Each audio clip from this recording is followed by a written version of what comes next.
ప్రభుత్వంలో ఉన్న వాళ్ళు ఏమైనా ఏం కోరుకుంటాం అధ్యక్ష? ప్రజలతో శభాష్ అనిపించుకోవాలని కోరుకుంటాం. మేము కూడా అట్లే అనుకున్నాం. తొందరగా పూర్తి చేసి ప్రజలతో శభాష్ అనిపించుకోవాలి, మంచి పని చేయాలనుకున్నాం. ముఖ్యమంత్రి గారు నేను అడుగుతా ఉన్నాం, టెండర్ కూడా పూర్తయింది, రద్దు చేశారు.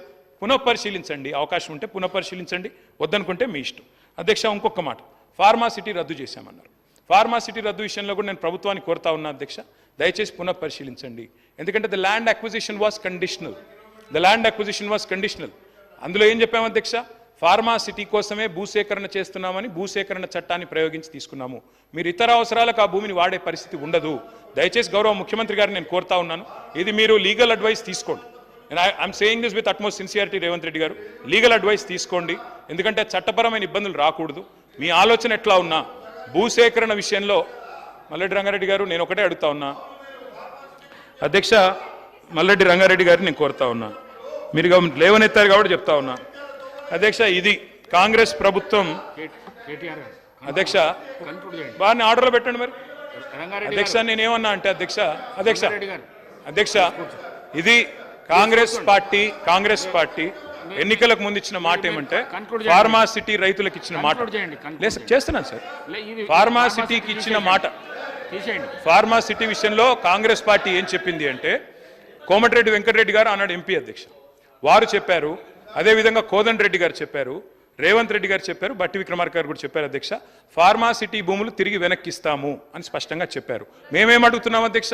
ఫార్మాసిటీ భూములు సార్ ఇదేం సార్ ఇదే అధ్యక్ష, I'm making constructive suggestions. I'm requesting Revanth Reddy గారు, సీఎం గారు, నేను అడిగేది మీరు లీగల్గా అడ్వైస్ తీసుకోండి. ఎందుకంటే చట్టము ఆనాడు మనము భూసేకరణ చేసింది ఒక కండిషన్ మీద, అది కాకుండా దీన్ని దేనికి పెట్టినా కూడా మీరు న్యూయార్క్ చేస్తాం మహేశ్వరం అని చెప్పారు, ఆడ న్యూయార్క్ చేయండి, యువతల లండన్ చేస్తామంటున్నారు, మూసీని చేయండి వద్దంటలేము, యువతల టోక్యో కూడా చేస్తాం మీరు షాబాద్ అంటే చేయండి, మేము వద్దంటలేము. కానీ ఆ చట్టం ఒకసారి చూసుకోండి, అదొక్కటి చూసుకోమని నేను కోరుతా ఉన్నా. ఫార్మాసిటీ భూములు తిరిగిస్తామన్నారు. స్పీకర్ సార్, సభను తప్పుదోవ పట్టించడానికి లేదా రైతులను రెచ్చగొట్టడానికి మీరు ఇచ్చిన దాదాపుగా 2 గంటల సమయాన్ని పూర్తి స్థాయిలో ఉపయోగించుకోవాలనే ప్రయత్నం వారు చేస్తున్నారు. వారు సూచనల ముసుగులో మోసమనే ప్రణాళికను పకడ్బందీగా ప్రజల మెదళ్లలో చొప్పించడానికి ప్రయత్నం చేస్తున్నారు. నేను తమ ద్వారా వారికి చేసే సూచన ఏంటంటే, 10 సంవత్సరాలు పరిపాలన చేసిండ్రు, మీ అనుభవాలు మీకు ఉన్నాయి, మీ వల్ల ప్రజలకు కూడా కొన్ని అనుభవాలు ఉన్నాయి. ఆ ప్రజల అనుభవాల మేరకే ప్రజలు ఒక తీర్పు ఇచ్చిండ్రు. 10 సంవత్సరాలు ఏలిన మీరు 10 నెలలు కూడా పూర్తి చేసుకొని ప్రభుత్వం మీద కొన్ని వందల ఆరోపణలు చేస్తున్నారు. నాకేం అభ్యంతరం లేదు, అది మీ విజ్ఞత, మీ అవగాహన. అదేవిధంగా ఈరోజు వారు సిరిసిల్ల చేనేత కార్మికుల గురించి, బతుకమ్మ చీరల గురించి వారు గొప్పగా చెప్పిండ్రు. నాకేం అభ్యంతరం లేదు. చేనేత కార్మికులకు పని కల్పించడం కోసం ఆనాడు ప్రయత్నం చేసి ఈ పథకాన్ని ప్రవేశపెట్టినామన్నారు. 2017-18లో నాకు తెలిసినంత వరకు మొట్టమొదట ఈ చేనేత కార్మికులకు బతుకమ్మ చీరల పథకాన్ని ప్రవేశపెట్టారు.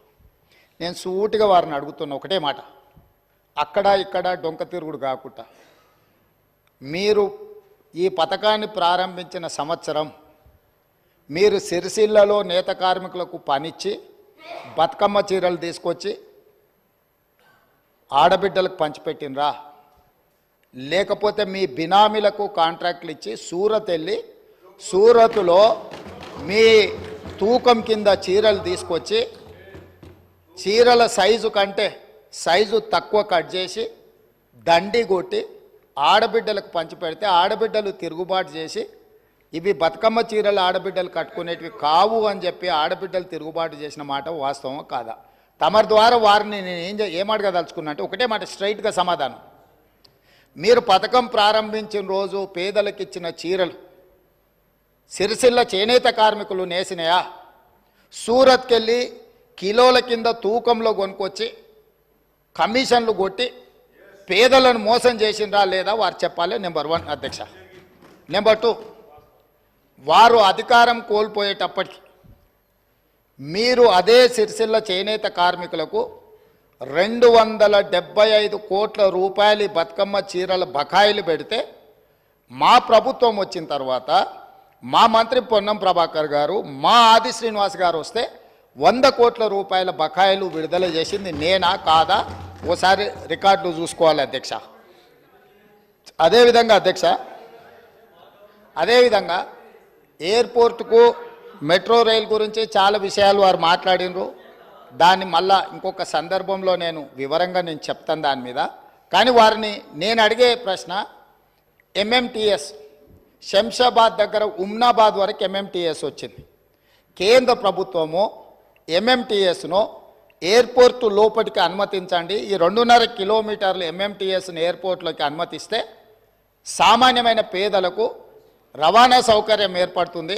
హైదరాబాద్ మహానగరాన్ని నుంచి అంతర్జాతీయ ఎయిర్పోర్ట్కు ఎంఎంటీఎస్ ఏర్పాటు చేస్తామని కేంద్ర ప్రభుత్వం దాదాపుగా 7 సంవత్సరాలు 2.5 కిలోమీటర్లు భూమి ఆ ఎంఎంటీఎస్ నిర్మించడానికి అడిగితే మేము ఇవ్వము, ఈ పథకమే అక్కర్లేదు అని ఎంఏయుడి మినిస్టర్గా ముఖ్యమంత్రిగా చంద్రశేఖరరావు గారు, తారక రామారావు గారు కేంద్ర ప్రభుత్వం అతి తక్కువ ఖర్చుతో అంతర్జాతీయ ఎయిర్పోర్ట్కు ఎంఎంటీఎస్ నిర్మిస్తామంటే వద్దని తిరస్కరించిన మాట వాస్తవమా కాదా?